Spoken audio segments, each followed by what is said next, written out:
Chapter 1. Chen He held back a grimace as he walked into the hospital room and beheld Peter, his head wrapped in bandages, his face purple and swollen. Peter had put on a significant amount of weight since Chen had last seen him several years ago, and Chen would not have been surprised if the small hospital bed beneath Peter collapsed at any second. Beside the bed, the heart rate monitor beeped slowly but steadily. I should have done better to stay in touch, Chen thought with regret. Peter Wong had been Chen's best friend through 7 years of boarding school in London, but after high school, Chen had gone off to Oxford and then the London Business School, while Peter had returned home to Shanghai, presumably to take over the family's failing import-export business. After getting his MBA, Chen had gone straight into his own family's multi-billion-dollar business. The long hours and international travel had made it hard to stay in touch with old friends. He might not have even known that Peter had been shot if not for a former classmate who had come across a news post about it on WeChat. "A vision from my past," Peter greeted in a weak voice. Chen approached and looked Peter over. He had a dozen questions, but did not want to task his friend's fragile state. Keeping his tone light, he said, "You look like shit." Peter grunted. "Says the pretty boy." Chen smiled, but on the inside he seethed. He was going to find the bastard or bastards who did this. Peter started coughing, and Chen reached for the water pitcher beside the bed. Peter lifted his hand, the one that didn't have IVs taped to it. "I need a favor," he said. Chen leaned in. "Take care of my—" He stopped to gasp for breath. Chen pulled back.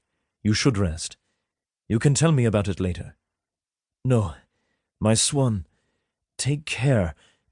His eyes widened as he drew in another difficult breath. "Promise me." "I promise," Chen replied, not wanting his friend to agitate himself. "There's in the kitchen." Peter grimaced. At that moment, a nurse entered and addressed Chen. "If you please, Mr. Li, the patient needs to rest.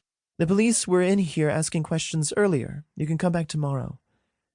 "I'd like to come back later today," Chen replied. "I'm afraid there are no more visiting hours for today."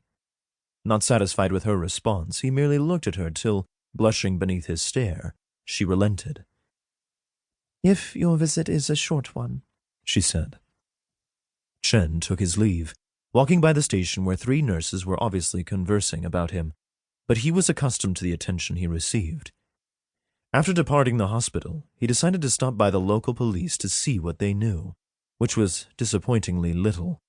In fact, shortly into the conversation, Chen felt as if the police considered him a suspect. "We have indications that Peter was involved with the Jingsan," one of the police officers explained. "The triad is comprised of a lot of Lees, isn't it?" "That's the other side of the family," Chen replied, "not my side." The Jingsan represented the lesser-known criminal members of the Li family. The rest of the Li family had built a legitimate fortune worth over $10 billion through real estate developments, venture capital funding, tech investments, and old-fashioned property ownership. Done with the police, Chen called his primary executive assistant to say that he would be out of the office for several days. After wrapping up a few business calls and one to a private investigator in case the police couldn't or wouldn't do their job, Chen returned to the hospital.